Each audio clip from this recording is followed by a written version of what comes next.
Today's story involves one of the most graphic and upsetting sequences I've ever covered on any story. It also involves harm to minors, so viewer discretion is advised. But before we get into today's story, if you're a fan of the strange, dark, and mysterious delivered in story format, then you've come to the right place because that's all we do, and we upload 2 or 3 times every week. So if that's of interest to you, please sneak into the like button's house in the middle of the night and unplug their iPhone in the middle of a software update. Also, please subscribe to our channel and turn on all notifications so you don't miss any of our weekly uploads. All right, let's get into today's story. In the 1960s and 1970s, hitchhiking became very popular amongst young people in America. Hitchhiking is a form of transportation where you basically get rides from strangers. And so the way it works is a hitchhiker will stand on the side of a busy road and they'll extend their arm out and they'll kind of hold their thumb up, which signals to passing motorists that they want to hitchhike. That's the kind of universal sign for hitchhiking. And then a willing motorist, when they see a hitchhiker, they'll pull up alongside and offer a ride. Now, today, it seems unfathomably dangerous to just hop into a stranger's car, or conversely, for a motorist to pick up a random stranger on the side of the road. But back then, this was considered totally normal and socially acceptable. And so with that in mind, on September 29th, 1978, a 15-year-old girl named Mary Vincent was standing on the side of a highway just outside of Modesto, California, which is not far from San Francisco, California. Mary was a rebellious teenager who had recently run away from her home in Las Vegas, Nevada. Her parents were going through a very nasty divorce and she just couldn't stand to be in the house anymore, and so that's why she had run away. And so she had hitchhiked all the way up to Los Angeles, California, where her grandfather lived. But after only being there for a couple of days, she became unbelievably homesick and wanted to go back and be around her parents and her family. And so one day when her grandfather was out, she slipped out of his house and she began hitchhiking back to Las Vegas, Nevada. And so she had hitchhiked from Los Angeles to Modesto, California. That's where the first person was willing to drive her to. And so she was on that strip of highway in Modesto looking for another ride that could take her farther south. She was on this highway with 2 other young hitchhikers. They all had these signs that said going south, so they weren't just holding their thumbs out, they were holding these signs.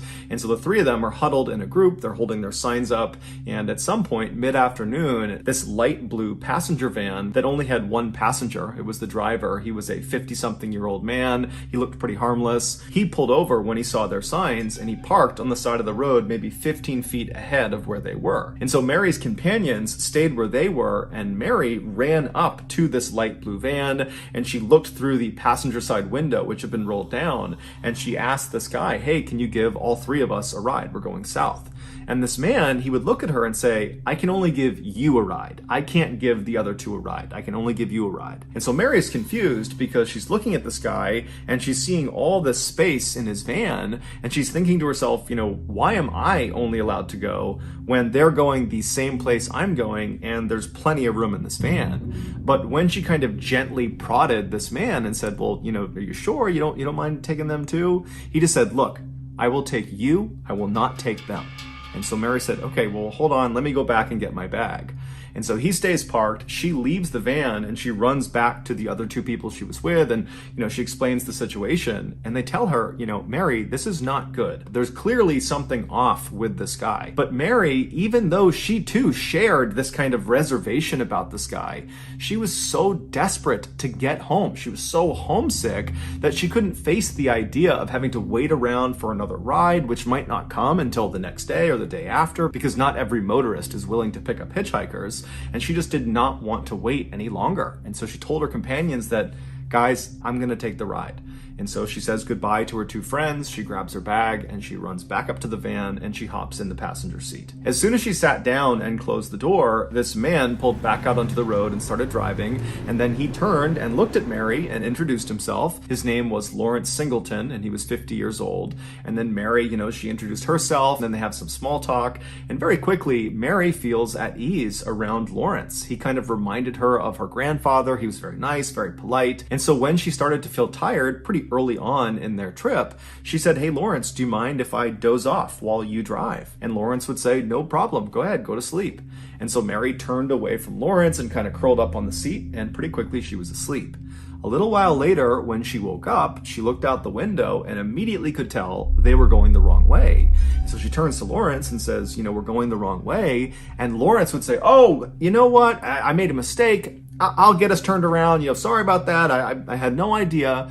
But Mary's thinking to herself, we're really far in the wrong direction. And there's no way he accidentally did this. But she kind of bit her tongue because Lawrence would actually turn around and start going in the right direction. And so they're traveling in the proper direction for a little while, and Mary's totally on edge, but she's careful not to give that off to Lawrence because she doesn't really know this guy. And even though he did make her feel comfortable, she just doesn't really know what his intentions are. And so she's just kind of looking around pretty apprehensively. And then they pull into this stretch of highway that kind of ran through this fairly forested area where very few cars were on this stretch of road.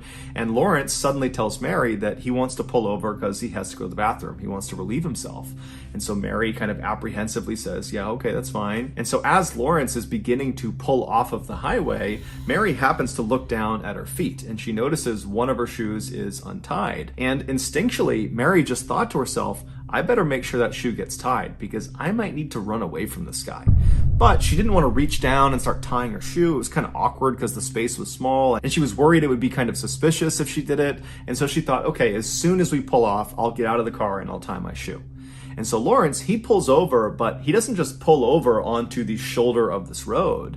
Instead, he pulls into this access road that kind of trails into the forest. And so as soon as he turned onto this road, the alarm bells are going off in Mary's head. She knows something is wrong, but she doesn't really know what to say to Lawrence because he's not talking to her and she doesn't really want to look at him. And so she's just kind of going over in her head what she's going to do. Is she going to run? Is she going to confront him? She doesn't know. And then eventually, after about a minute or so, when they are far enough away from the main road that no one on that road could see them, they're pretty far into this forest, Lawrence stops the car and he hops out to go relieve himself.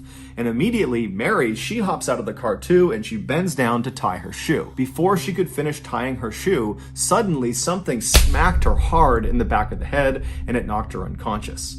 It was Lawrence. He had hid a hammer next to his seat, and when he had gotten out, he did not go relieve himself. Instead, he walked around the vehicle and smashed her in the head. When Mary came to, she realized she was laying down in the back of the van, and as she was looking out the windows, she could see that they were still parked out in the middle of the forest. And then when she tried to move, she realized her hands, her feet, everything had been tied down to the van. She couldn't move.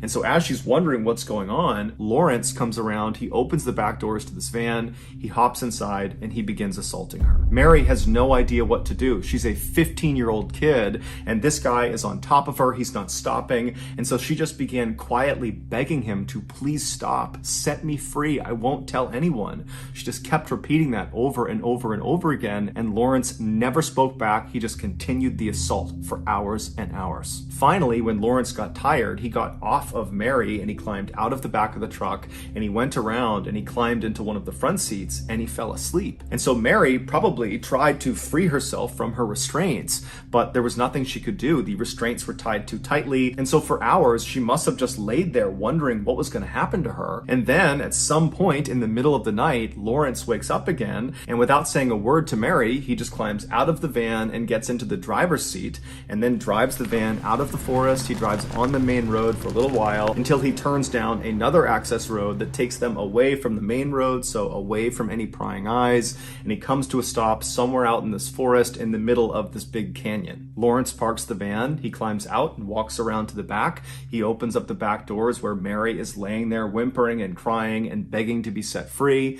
He climbs inside and her torture continues for hours and hours until the sun finally came up, at which point Lawrence stopped. He climbed out of the back of the van and he's standing out there and he turns around, so he's facing Mary, and he reaches in and he undoes her restraints. So he frees her, he pulls her out of the van and stands her up on the ground. And so she's crying, she's beaten, she's bloodied, she doesn't know what's going on. And she just gently says to him, please set me free.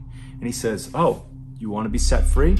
I'll set you free. And so he walks around this totally destroyed 15-year-old girl, and he reaches into the back of his van where there's this toolbox, and he pulls out a hatchet.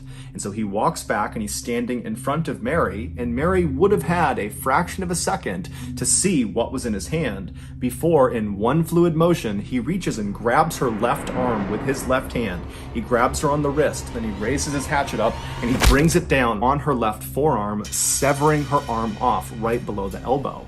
And so Mary falls backwards to the ground and she looks down at where her left arm just was. She's in shock. And before she can do anything, Lawrence just walks over and with his left hand again, he reaches over and grabs her right wrist. And now Mary knows what he's about to do. He's still holding this hatchet. And so she's screaming and she's kicking him as hard as she can to try to get him off of her, but his grip is too strong.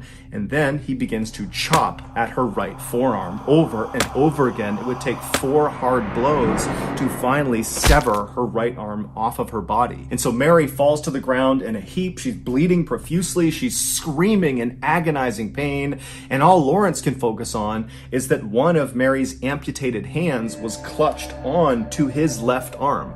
When he cut off her left hand, it had gripped onto his arm and now it was stuck to him. And so very nonchalantly, he began trying to flick this hand off of his arm. And then finally, when it did come off, he turned and looked at Mary and realized she had gone silent and she was limp and she was laying in a huge pool of blood. And so Lawrence put the bloody hatchet back inside of his van, and then he just walked over to Mary and grabbed her and began dragging her. About 100 feet down the road from the van was a culvert. A culvert is a big tunnel that goes underneath roads. It allows water and runoff to pass by the road without damaging it. And so this particular culvert underneath this access road was built about 30 feet below the surface of the road. And so if you were standing on the road over the area where this culvert was, if you walked to the edge of the road on either side, there would be a 30-foot drop-off down to the opening of this culvert on either side. And so Lawrence dragged Mary all the way over to this section of the road over the culvert and then chucked her lifeless body off the side, smashing it down onto the rocks below. And then Lawrence walked around very carefully all the way down to her body and stuffed her inside of the actual culvert. And then as he was walking away, he said to her, "Now you're free." After Lawrence left, Mary should have been dead. Really, she should have died at several points along this attack. But miraculously, Mary did not die. And in fact, she would later say she vividly remembered the entire attack. She was fully lucid, fully conscious, fully aware for the entire thing, save for the moment when she was knocked unconscious by the hammer. And so she vividly remembered having her arms amputated, and she specifically remembered one particular point in the beginning, before her left arm, the first arm, had been amputated. He grabbed her left wrist, and she in turn instinctively grabbed with her left hand onto his left arm. So she's clutching onto him. And so when he came down and cut her arm off, she began falling backwards, but she remembered thinking to herself, why am I falling backwards? I just grabbed onto his arm. I had a firm grip. And then as she's falling, it's like time is standing still. She literally saw her hand still clutching his arm and saw it had been cut off of her body. And then when Lawrence cut off her right arm, despite being in agonizing pain, it's like she instinctively understood that she has to pretend to be dead. Otherwise, she will die. And so she went totally limp. Her eyes were half open, and she watched as Lawrence is flicking her left hand, the one that she thought she had gripped onto when she was falling back. She watched as he shook that hand off of his arm. And then she was limp as he grabbed her and dragged her the 100 feet to the culvert.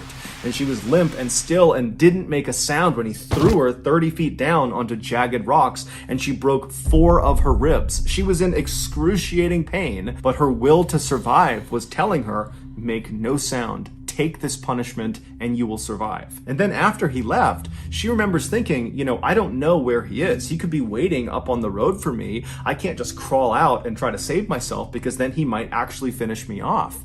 And so she laid in this culvert in this horrible position, totally contorted, with her arms gone and broken ribs. And then finally, after a while, she started to feel exceptionally tired, and that was from blood loss. And she said there was a voice in her head telling her, you can't go to sleep. If you go to sleep, you're gonna die. And if you die, we can't catch this monster, and he's gonna do this to someone else. And so she had this surge of adrenaline where she decided, I'm gonna live. I'm gonna get out of here. I don't know if he's still up there, but I have to get out and I have to try to save myself. And so somehow she got out of the culvert. And then once she was on the ground, she dug the nubs of her arms into the dirt and attempted to pack the wound with dirt and mud. And then afterwards, she raised her arms up over her head because she didn't want the blood and muscles to fall out. And so with her mutilated arms up over her head, she managed to crawl up this embankment, up onto the road. She's got no clothes on. She's covered head to toe in blood. She's in shock,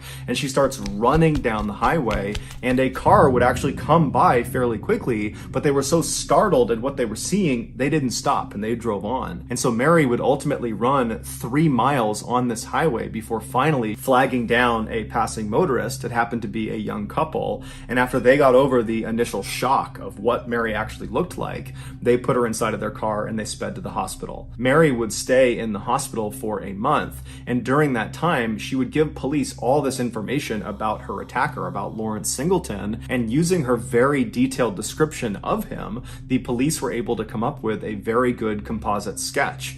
And Lawrence Singleton's neighbor happened to see that sketch, and they turned him in. Lawrence was ultimately sentenced to 14 years in prison for what he did to Mary. It was the maximum sentence that the judge could give. The judge wanted to do more, but legally they couldn't. And so Mary, she testified at court. And so after it all ended and he was sentenced, Mary was leaving the courthouse. And as she passed by Lawrence, it was the one time she had to be physically close to him, he turned and kind of leaned into her and said, "I will finish the job if it takes me the rest of my life." 8 years later, Lawrence was paroled for good behavior. And so, of course, this terrified Mary, who by now had become a wife and she had 2 sons. And so she's worried that now that this guy is free, he's going to come and finish the job. But Lawrence would not go after Mary. Instead, 10 years after he got out on parole, he would attack another woman, a 31-year-old mother of 3 named Roxanne Hayes. And unfortunately, he would kill her. At Roxanne's murder trial, Mary would actually testify against Lawrence, and her testimony is what they used to secure a death sentence for Lawrence. But before he could be executed, Lawrence died of cancer in jail in 2001. When Mary heard that Lawrence had died, she felt very cheated. However, her sons were very relieved to find out that her attacker had died, and so she took some solace in that. Outrage over Lawrence's early release, considering what he did to Mary, and the fact that that early release led to another person being killed, led to the creation of the Lawrence Singleton Bill, which gives judges the ability to give 25-year to life sentences in cases that involve torture. Meaning, under this bill, Lawrence would never have gotten out of prison after what he did to Mary. So that's going to do it, guys. If you got something out of today's episode and you have not done this already, please sneak into the like button's house in the middle of the night and unplug their iPhone while it's going through a software update. Also, please subscribe to our channel and turn on all notifications so you don't miss any of our weekly 2 or 3 video uploads. We are now selling merchandise like flannels and hats and sweatshirts and all sorts of stuff. If you're interested, go to shopmrballin.com. If you want to learn about upcoming deals and promotions for our shop, go to our shop's Instagram page. The username is shopmrballin. If you want to get in touch with me, you can direct message me on Instagram or on Twitter. My username for both platforms is the same. It's johnballin416. I also have a ton of content over on TikTok where my username is Mr. Ballin. We also have a second YouTube channel called Mr. Ballin Shorts where we post random short videos and lost episodes. We also have a Facebook page just called Mr. Ballin where we post condensed versions of the long episodes you see on YouTube. If you have a story suggestion, please submit it to our subreddit just called Mr. Ballin. It's linked in the description below. So whether I see you on Instagram, Twitter, TikTok, Reddit, YouTube, Facebook, or some combination, just know that I really appreciate your support. And until next time, that's going to do it. See ya.